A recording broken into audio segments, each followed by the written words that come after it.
area, perimeter, volume, polygon. Do you know what these things are? I mean, you started learning them from grade 2, grade 3, grade 4 coming up, but some CSEC students seem to think that measurement is a topic that should be confined to the primary level. They don't pay measurement much mind, and then they go into the CSEC multiple choice exam and they don't have a clue what to do with these things. Now, let me tell you something. I have observed over the years, and I have my own theory of why some students keep sitting the math exam and failing and having to do it over every year, every year, every year. They take the basic fundamental things for granted. Every aspect of the CSEC syllabus is important for your overall grasping of the syllabus.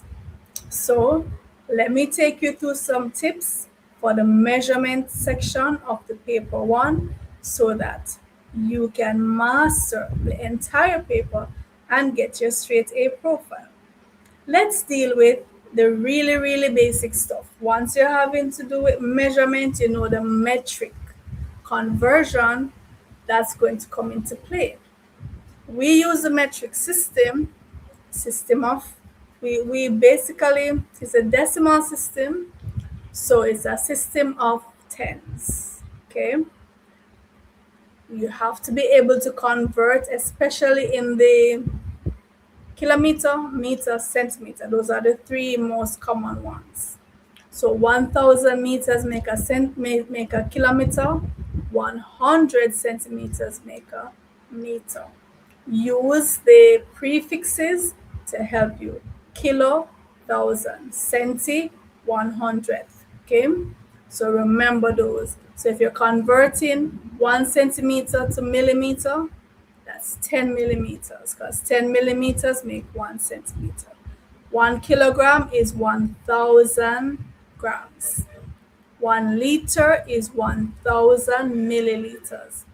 You have to know your metric conversions because you're going to be asked to work out calculations, and sometimes it will involve converting from one unit to the next. If you're not able to do this, you're going to be skipping some questions. And remember, every correct answer counts towards your overall score. Tip number 2, area. Now, for the rectangle, area is length times width. For the square, side times side. For the triangle, for CSEC, you actually have 3 formulas that you can use to work out the area of a triangle. If it's a right angle triangle, go straight and use the more common formula, half base times height. But if it's not a right angle triangle, you can use half AB sine C if you're given an angle and the two sides that the angle is within. All right, you can use half AB sine C, the sine of the angle. If you're given 3 sides, you can use Heron's formula. It's a bit long, I must say, but it will get you to your answer. So it's the square root of the semi-perimeter. So you add all 3 sides and divide by 2 to get the semi-perimeter, and then you're going to subtract each side from the semi-perimeter.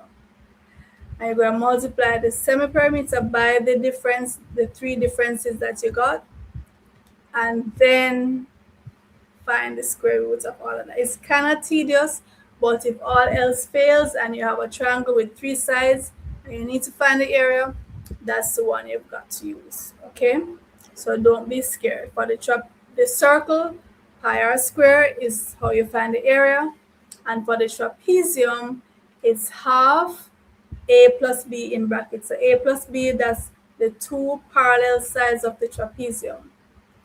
Add the two parallel sides, multiply by the height of the trapezium, the distance between the two parallel sides, and then find half of that number.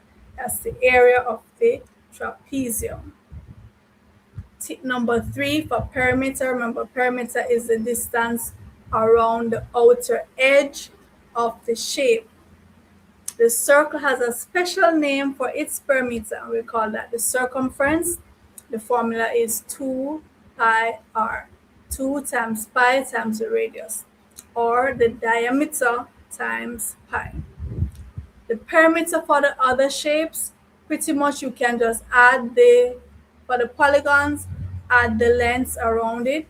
But there are some shortcuts. For the square is 4 times the side. For the rectangle, 2 times the length plus 2 times the width. Perimeter is in singular units, so meter, centimeter, kilometer, no square, no cube. Okay. For the volume, tip number 4, now the volume is how much the capacity of the three-dimensional object. So perimeter has to do with plane or flat objects, right? Same for area, plane or flat objects. Volume now has to do with, but area has 2 dimensions, length and width. Volume has to do with three-dimensional objects, what the space on the inside, how much you can pour into them to the brim, how much they can hold, that's the volume. So for the cube or the square prism, length times width times height, and because all of them are the same in the cube, because it's a square base, you can just say the side cubed. For the cuboid, which has a rectangular base, length times width times height. For the cylinder, which has a circular base, you'd find pi r squared for the area of the circle and multiply it by the height. So basically for prisms, a prism is a three-dimensional shape where the top is the same shape as the bottom, right? So you'd find the area of the base and multiply it by the height to get the volume. If it's a triangular prism, find the area of the triangle and multiply it by the height. So it's the cross section times the height, or you could refer to it as the length of the prism, depending on if it's upright or line on the side. Okay. Tip number 5 for the total surface area. Total surface area, you basically just find the area of each face of the prism and add them together. So for example, for the cuboid, which is a rectangular prism, you'd have to find the face of all the sides, the area of all the faces, sorry. But remember, they are in pairs. The back and the front are the same size. The two sides are the same size. The top and bottom are the same. So if you find the area of the top, multiply by 2 and do the same thing for the sides and the back, and then you add those all together. That's the total surface area. If you're finding the total surface area of the cylinder, remember you have a circular base, a circular top, and the curved surface area of the cylinder extends to a rectangle.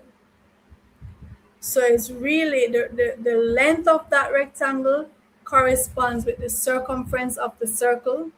So that's 2 pi r times the height. Okay, that's for the total surface area. Tip number 6, a common error when when trying to find the area or the circumference of the circle. So remember, it's 2 pi r or pi r squared. People confuse the radius with the diameter. If you're given the diameter, there's a different formula for finding the circumference. It's pi times the diameter. So don't go and multiply the diameter by 2. And for area, you have to divide the diameter by 2 to get the radius. Okay? So if you are told that the diameter is 10 and you want to find the area, it's not pi r squared, it's not pi times 100. You divide the 10 by 2, that's 5. The radius is 5. So it's 25 pi. 5 times 5 times pi. Be careful with the diameter and the radius. Tip number 7 for compound shapes. So they are not regular polygons. You have to cut them up into regular polygons. So you cut them into rectangles, triangles, squares. Find the area of each subsection and then you add those areas together. Tip number 8, remember your units. I know it's multiple choice, but they can also have answers without the units and you just go straight and circle that, shade that answer. If they're asking for perimeter, is singular units, area is square units, volume is cube units. Okay? Also, what can slip you up, if they give you a shape and one section is in meter, one is in centimeter, you have to change them both to the same unit before you do any calculations.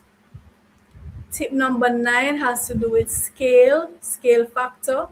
If you see a scale factor of 1 to 50,000, that means 1 centimeter on the map or on the plan is equal to 50,000 centimeters in real life. You can convert the centimeter to meter. So 500 meter is equal to 0.5 kilometers in real life. Right? That's how you interpret the scale factor. Tip number 10 has to do with speed. So speed is distance over time. And by transposing, time is distance over speed. And distance is speed times time. So whichever one that you're given and what they want you to find, you use the appropriate formula. So distance is speed times time. Time is distance over speed. Speed is distance over time. Next tip, 11, you might be asked to change kilometers per hour to meters per second. In that case, you're going to divide by 3.6, right? So 72 kilometers per hour is 20 meters per second. If you're changing meters per second to kilometers per hour, you multiply by 3.6. Next tip for time. So for example, 2.5 hours, that's 2 hours and 30 minutes. It's not 2 hours and 50 minutes or 2 hours and 5 minutes. Okay? 0.1 hour is 1/10 of the 60 minutes, so that's 6 minutes. Be careful with time. And if you end up having to work out the difference between hours and minutes, remember if you take 1 hour and carry it over, you don't carry it as 1, you carry it as 60 minutes. And you add it to the minutes that was there already, and then you subtract. These little things slip people up. They take them for granted. They think they're not important, and they lose marks. Always, my next tip, I always encourage students, eliminate the answers that don't make sense to narrow down your options and increase your chances of selecting the correct answer. So let's say you have a floor that's 3 meters by 4 meters. You know definitely 7 meters squared cannot be the answer. You don't add for area, you multiply. So the answer would be 12 meters squared for the area of the floor. My next tip, if it has to do with nets. So a net is like a shape that when you fold it over on itself, it creates a 3-dimensional shape with a cuboid, cube, prism, triangular prism, even a cylinder. So remember, so for the cube, it will have 6 squares because the cube has 6 faces. So when you fold it and put it together, it would form the cube. For the cylinder, you're going to have 2 circles and a rectangle. So just look at the net very carefully, picture it in your head and say, okay, if I fold this and put it up together, what shape, what three-dimensional shape would I create? And my last tip has to do with capacity, volume. So remember, 1 centimeter cube is 1 milliliter. 1,000 centimeter cube is 1 liter. So if you have a tank that holds 1 liter, you can convert that to 1,000 centimeter cube. That's a common conversion that is given in CSEC. Okay, so those are my tips for measurement. Let me stress again, don't take these topics for granted. You might think they're not important, but they are very important, and you need to master them to get your full marks.